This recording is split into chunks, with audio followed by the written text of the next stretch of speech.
자석을 만들 때 철심에다가 구리 코일을 감잖아요. 근데 이 철심을 이렇게 약간 뭐라 그럴까 좀 표면적을 넓혀 가지고 이렇게 해서 그 판으로 만들었다고 합시다. 거기다 구리 코일을 감아 가지고 닿는 면적 이게 연구자석 거기 해가지고 이렇게 표면적을 좀 넓혀가지고 닿는 면, 그러니까 그 자석으로 이렇게 달라붙는다 할 때 닿는 면을 좀 넓혀가지고 하시면 훨씬 더 유력이 세질 것 같은데요. 가령 예를 들자면 동그랗던 철심을 이렇게 좀 이렇게 넓게 표면적을 해서 거기다 감아준다. 예를 들면 사각이다. 그러면 그걸 그렇게 해가지고 이걸 여러 개를 많이 배치해 놓으면 이게 훨씬 자력이 세질 것 같아요. 제가 보기에는 그렇게 만드시면 제 기술이 되겠습니다. 또는 연구자석을 제가 할 때 연구자석을 보통은 여러 겹 또는 한 겹이 아니라 여러 겹 수십 겹의 형태로 두 개를 틀리게 해서 넣으면 수많은 연구자석이 연결이 돼 가지고 파워가 세진다 그랬죠. 또는 입자나 가로 구조에서 대중소로 넣어주면 수많은 연구자석이 결합이 되기 때문에 파워가 세진다 그랬습니다. 유리석형 코팅 예사랑 유리막을 넣어서 제조하시면 되겠습니다. 이 기술을 쓰시면 제 기술이에요. 그런 연구자석 연구자석 철판이 되겠죠. 보통 그렇게 배치하면 이것이 강력한 자석이 되는데요. 이 기술 쓰시면 제 기술이 되겠습니다. 그럼 이 철 같은 데도 제가 말씀을 드렸다시피 일반 전자석에 넣는 이런 구리 코일에도 여기서 보시면 나노 구조로 알갱이를 대중소 이렇게 넣어줘요. 그리고 구리 액상을 덮어주면 철도 철에 돼 있다 그러면 철 알갱이를 대중소 이렇게 정렬이나 비정렬을 넣어서 액상을 덮어요. 그렇게 이제 철을 만드시면 훨씬 더 그게 유력이 세집니다.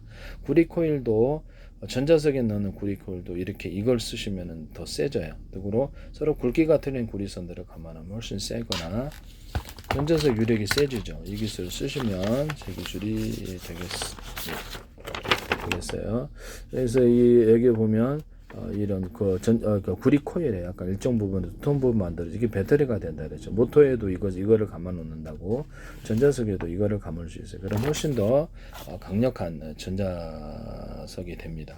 이 기술을 사용하시면 제 기술이 되겠어요.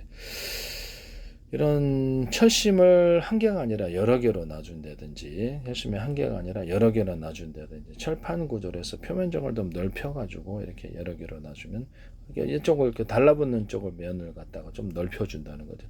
예를 들면 사각이다 그러면 그쪽 면을 향해서 이렇게 자석을 들어올리는 면을 향해서 이렇게 만들어준다는 거죠. 들어오는 면을 향해서 이렇게 해주고 그래서 이렇게 감아준다는 거죠. 구리 코일을. 그렇게 약간 떨어지는 것도 있을 수 있겠죠. 그래서 이렇게 그렇게 해가지고 이렇게 여러 개로 배치를 해주면 훨씬 더 강력한 위력을 발휘할 것이다라는 것입니다.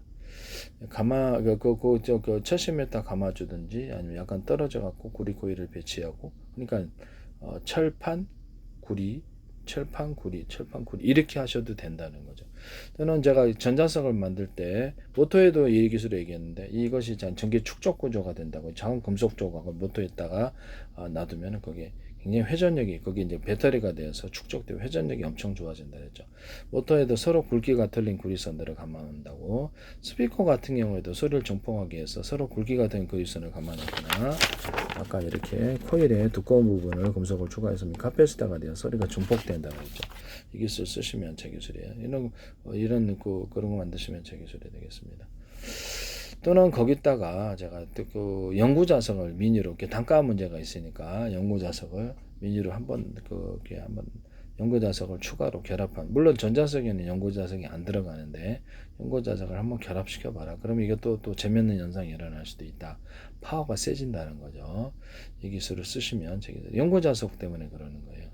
이런 전자석은 원래 연구 자석은 넣지 않지만 연구 자석을 좀 단가를 맞게 해서 조그만 조각이라도 넣으시면 파워가 세진다. 이 기술을 사용하시면 제 기술이 되겠습니다. 전자석 만들 때 이 기술을 사용할 수 있어요. 네. 남의 기술을 무단으로 사용하지 맙시다. 모터 같은 데도 제가 이렇게 어떤 연고 자석이 이렇게 두께가 있다. 그러면 그 연고자 이렇게 양쪽으로 있다 그러면 이제 모터가 이제 그 안에서 구리 코일 감아서 회전하고요. 거기다 작은 금속 조각을 갖다가 여러 그룹들에 배치한 모터의 회전 파워가 세진다 그랬죠.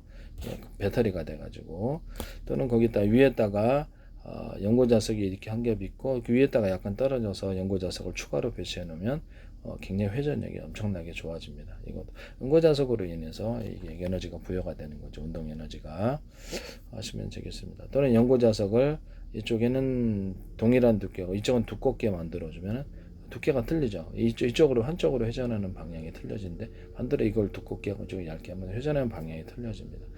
그럼 여기는 동일한 연고자석을 놓고 여기다가 이렇게 회전을 해가지고 연고자석을 두꺼운 놈을 더 놓고 이렇게 회전 이쪽 방향 움직여주면 방향을 바꿀 수 있겠네라는 생각이 안 드시겠죠. 그렇게 하시면 제 기술이 되겠습니다. 네네. 두꺼운 연고자석을 갖다가 이렇게 두꺼운 놈을 여기는 얇고 이런 식으로 만들어준 여기는 두텁고 예를 들자면 연고자석의 경우를 방향을 바꾸기 위해서 이렇게 두께를 틀리기 위해서 연고자석을 배치해 가지고 이쪽에 힘이 먼저 작용하게 하면 방향을 그쪽으로 바꿀 수 있다는 거죠. 저는 반대로 이렇게 힘이 작용하면 방향을 이쪽 방향으로 바꿀 수 있겠죠.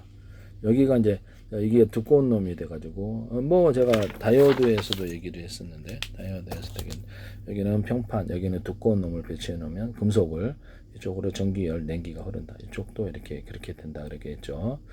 그래서 압력밥솥 같은 데도 3중 바닥에 얇은 놈, 중간 놈, 두꺼운 놈에서 두꺼운 놈을 안쪽으로 배치하면 열이 이제 전송이 그렇게 된다라고 이렇게 얘기했었어요. 하시면 제 펠티어 소자에서도 이 기술을 사용할 수 있습니다. 연고자석 두 개를 틀리게 해가지고 이렇게 놓으면 이쪽 운동 방향을 바꿀 수 있다라는 거죠. 그래서 약간 이쪽 부분을 좀 두께를 틀리게 해서 이렇게 놓거나 이런 기술이 들어가고 양쪽 중에 어느 한쪽을 두께를 틀리게 하거나 또는 이 위에다가 이렇게 회전 방식으로 여기는 연고자석이 이렇게 기본으로 배치되어 있고 위에다가 연고자석 하나가 있고 이것이 이쪽으로 옮길 수도 있다라는 거죠. 움직이는 또는 금속 조각이다. 금속 조각을 이렇게 배치를 골고루 한번 파워가 세지는데 한쪽에만 배치하면 어떨까 실험을 해보면 쪽에다만 이렇게 금속 조각을 배치해 놓으면 그쪽에 이제 방향으로 전기의 방향 또는 이걸 회전해 가지고 이쪽으로 움직여주면 전기의 방향을 바꿀 수 있다고 저는 생각하거든요. 이렇게 전류의 방향을 하시면 정회전 역회전을 만든다는 거죠. 또는 이런 배터리다 그러면 이렇게 여기다가 꼭지가 똑같은 여기도 있고 여기도 있는 것을 만드시면 제 기술이에요. 그래서 이게 이제 커패시터가 된다는 거죠. 그래서 전류의 방향을 이기는 걸 제거하고 여기다 꼭지를 만들어 놓으면 전류가 이쪽으로 바뀌어요. 그래서 이게 이것 때문에 전류 방향이 결정된다는 거죠. 전류가 더 많이 흐르는 쪽으로 전류가 방향이 결정. 그러면 이거를 꼭지를 작은 놈을 만들어 놓고 여긴 두꺼운 놈을 만들어 주면 여기 이쪽으로 전기가 흐른다는 거죠. 이해가 가시죠? 전기선을 꼭지를 두 개를 만들었다. 그러면 자동차 2차 전지다, 납축 전지다. 양극전지의 꼭지가 하나잖아요. 그러면 여러 개로 만들어 놓으시면 제 기술입니다. 일단 전기선을 연결해서 언어부 구조를 가지시면 제 기술. 전기선이 두 개를 만들었다. 여기 두 개 만들었다. 꼭지를 전기선을 연결해. 구리선은 또 동일한 두께예요. 구리선들은 이게는 하나만 연결하고 두 개 연결한다. 그럼 전기가 많은 흐르는 쪽으로 방향이 바뀝니다. 여기는 두 개 연결하고 이게 하나만 연결해. 전류가 많은 방향적으로 전류의 방향이 바뀝니다. 이게 이렇게 다이오드를 만든다는 거죠. 그 다음에 여기는 전기선은 하나다. 똑같은 꼭지다. 여기도 똑같지. 여기도 똑같은 꼭지가 있다. 이런 꼭지를 이런 거 만드시면 제 기술이에요. 건전지에서도. 그래서 여기는 업시키고 전선을 여기는 언시킨다. 이쪽으로 전류의 방향을. 이쪽은 언시키고 이쪽은 업시키고 이쪽 언시키고 이쪽으로 방해. 이걸로 정방향 역방을 만드시면 제 기술이 되겠습니다.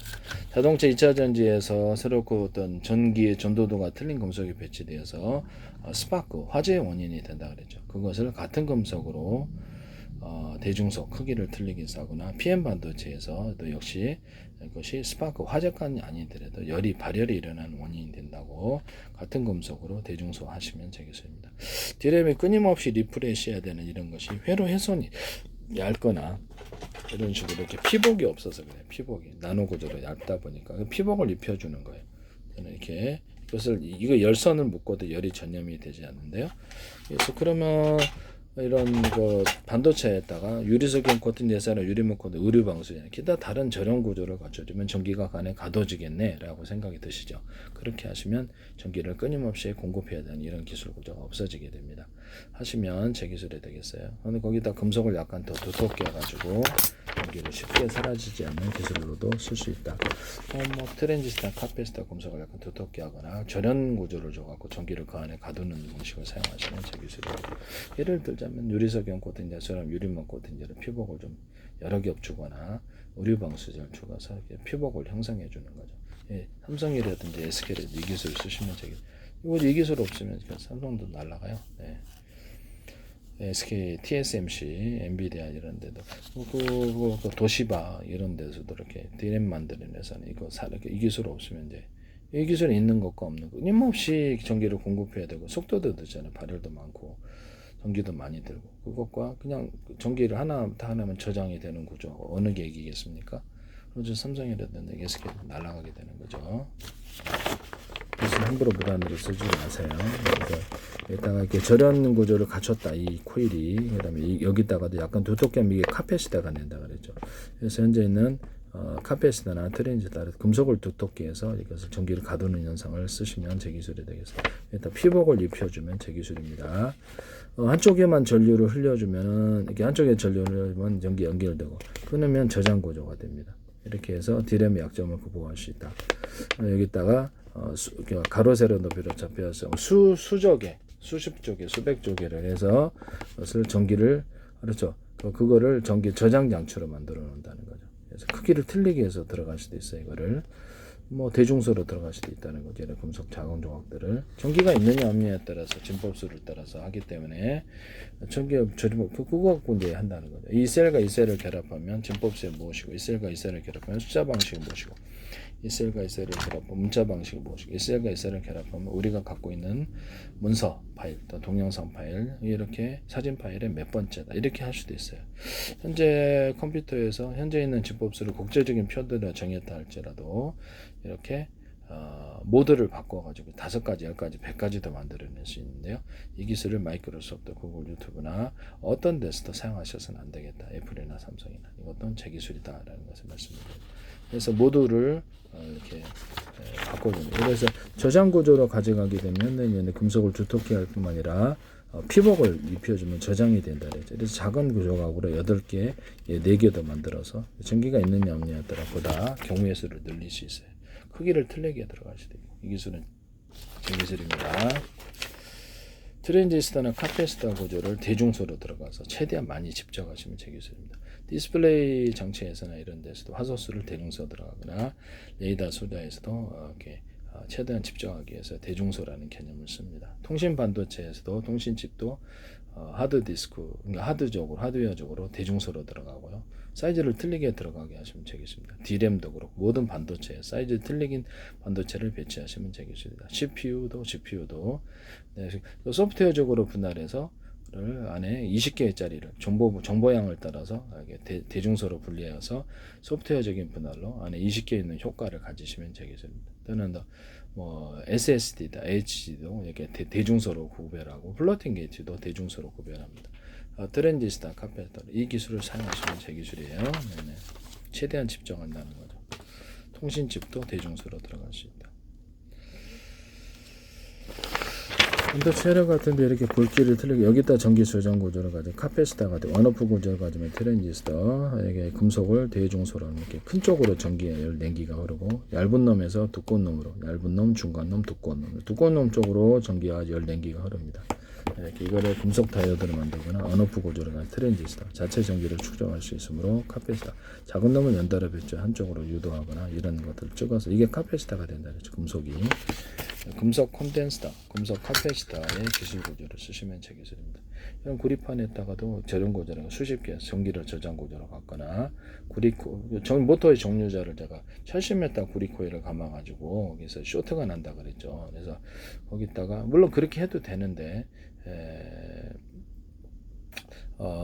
구리바에다 구리코일을 감으면 더 낫다 이렇게 말씀을 드렸는데 그것도 확인해 봐야 되겠어요. 그것도 제 기술입니다. 금속 자각을 작은 금속 조각을 모터에다 배치해 갖고 거기 전기의 축적 구조로 배터리가 되기 때문에 콘덴서 파워 있게 돌아가는 기술을 사용하시면 제 기술이 되겠습니다. 연구 자석을 여러 개 없다는 수십 개 없다는 형태로 만들어 수백 개의 형태로 만들거나 또 두께를 틀리게 해서 만들 수도 있어요. 그래서 연구 자석의 입자나 가루구리에서부터 대중소로 들어가게 합니다. 이 기술 제 기술입니다.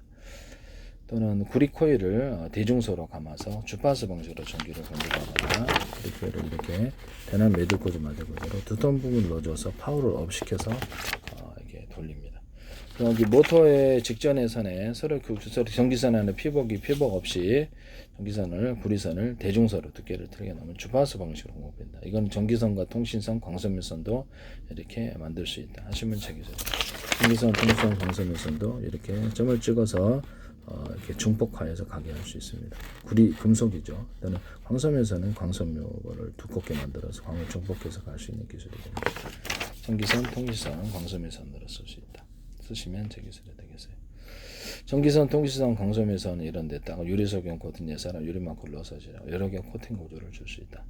이렇게 쓰시면 제 기술이 되겠어요. 광선밀선을 석영실을 기초로 하거나 합성섬유와 비트가 90%짜리 쓰거나 합성섬유와 이런 비트가 아크릴을 섞어서 이거를 새로운 광선밀선으로 만들 수 있습니다. 쓰시면 제 기술입니다. 탄소섬유를 아크릴 기반이 아니라 합성섬유 나일론 기반으로 만드시거나 다른 거 기반으로 만드시면 훨씬 더 우수해요. 유리석용 코팅 예사랑 유리막 글러서 제조하고 카본 소재 같은 것도 이 카본 소재가 있다 그러면 홈을 파서 접합하는 기술을 씁니다. 반도체 펠리클도 홈을 파서 접합하는 기술을 쓰고 축구공, 농구공, 배구공 접합, 플라스틱장과 플라스틱장, 유리창 접합할 때 씁니다. 고무판 접합이나 이종의 것 서로 다른 것을 접합시킬 때 홈판은 써서 홈을 파서 접합하는 기술을 씁니다. 실리콘 웨이퍼, 그 다음에 유리기판, 플라스틱 기판에도 홈을 파서 접합하는 기술을 쓰거나 피혁에도 이런 게 쓰고 자동차 타이밍 벨트 이런 데도 쓰고 단열 백지 같은 데 물놀이용 고무보트 이런 것도 쓰고 이렇게 홈을 파서 접합하는 기술을 신발 밑창도 그렇고 쓰시면 제 기술이 되겠어요. 실리콘 웨이퍼, 그다음에 유리기판, 플라스틱, 유리석용 코팅 예사랑 유리막 코팅들을 넣어서 제조 여러 개 코팅 구조를 줘서 내열 구조를 갖습니다. 또는 거기다가 절연체를 넣어서 이렇게 열이 전염되지 않거나 미세 줄기가 흐르지 않게 하는 기술을 쓰시면 제 기술입니다. 낸드 플래시나 플래시 어떤 HBM 같은 데도 이렇게 이 피복이 시 10개를 먹거나도 열이 전염이 안 되는데 그러면 이게 다 낸드 플래시하고 이렇게 이게 피복 때문에 그래요.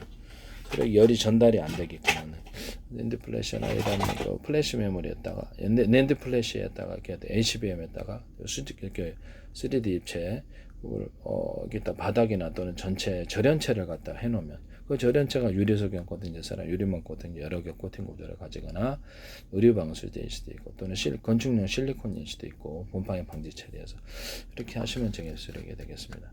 펠리클에도 홈을 파서 접합하는 기술을 쓰고 유리석용 코팅 예사라 유리막 굴러서 제조한다. 카본 소재에도 카본 소재 안에 뼈대가 금속 뼈대가 가로 세로 들어가거나 알갱이가 금속 알갱이가 들어가거나 합성섬유 나일론 같은 거 기타 다른 것이 뼈대로 가로 세로 들어가거나 비정형적으로 들어가도 제 기술이에요. 그래서 알갱이 구조로 들어갈 수 있다. 이렇게 해서 카본 소재의 성질을 변화시킨다. 쓰시면 제 기술입니다. 이거는 이제 고무할 때도 서로 이중의 것도 가능해요. 고무판도 플라스틱판, 금속판도 야가차거나 칼 제조할 때도 동일한 기술을 씁니다. 거기 때도 유리석용 코팅 예사로 유리막 굴러서 제작, 합성섬유 나일론 같은 고무판 같은 것도 알갱이를 대중소로 넣어가지고 꽁처럼 만들면 더 좋죠. 그 안에 넣어가지고 구리에 오목상을 덮어줘. 그러면 탄력이 엄청 생깁니다. 한 겹이 아니라 여러 겹의 형태로 들어가거나 두께를 틀리게 해서 여러 겹의 형태로 들어갈 수도 있습니다. 그래서 금속 플라스틱 안에 금속 뼈대가 들어가거나 알루미늄 안에 스텐 뼈대가 들어가거나 알갱이를 틀리게 들어가거나 합판을 이렇게 합금을 만들 때 서로 다른 금색을 가루 구조로 먼저 만든 후 섞어줘 가지고 균일하게 섞어 용광로에서 녹여서 판으로 만드는 기술을 현대제철이나 방제에서 만들겠습니다. 그것은 제 기술이다라는 것을 말씀드립니다. 합성섬유 실에도 유리석용 코팅 예사랑 유리막 들어주거나 인쇄 잉크, 그다음에 프린트, 그다음에 페인트, 그다음에 이런 데도 그림 물감, 엔진오일, 윤활제, 불순차 쓰지 마세요. 유리석용 코팅 예사랑 유리막 코팅제를 넣어서 제조합니다. 엔진오일, 윤활제, 가스관, 가스탱크에도 그렇고 모든 금속 구조에는 다 써요. 철사, 철근, 철망, 그래서 금속 구조에는 다 쓴다. 알루미늄에도 그렇고 이거 쓰시면 제 기술이에요. 페인트 코팅을 해주는데 페인트 자체에다 넣어가지고 가스관 같은 거 그렇게 해주거나 자동차 철판, 항공 우주 철판 또는 금속 또는 배 철판 이런 데다가 유리석용 코팅 제사랑 유리막 코팅을 넣어서 제조하거나 단풍 넣어줘도 돼요. 그래서 안팎으로 이렇게 페인트 코팅을 해가지고 페인트 자체에다가 그걸 넣어주고요. 일단 연파크로 유리 코팅을, 유리막 코팅을, 유리석 이런 코팅제로 코팅을 해주고 맨 마지막에는 아주 이렇게 압력 같은 거, 바람 같은 것이 완전 미끌거려서 압력이 전달하지 않게 하는 그런 코팅제를 바를 수도 있습니다. 쓰시면 제 기술이 되겠어요. 그런 코팅제를 발라서 압력을 이렇게 받지 않는 기술을 사용한다. 압력이 전달되지 않게 하는 기술을 사용한다는 뜻이죠. 쓰시면 제 기술이 되겠습니다. 이 기술은 제 기술이다라는 것을 말씀을 드립니다. 남의 기술을 무단으로 사용하지 맙시다.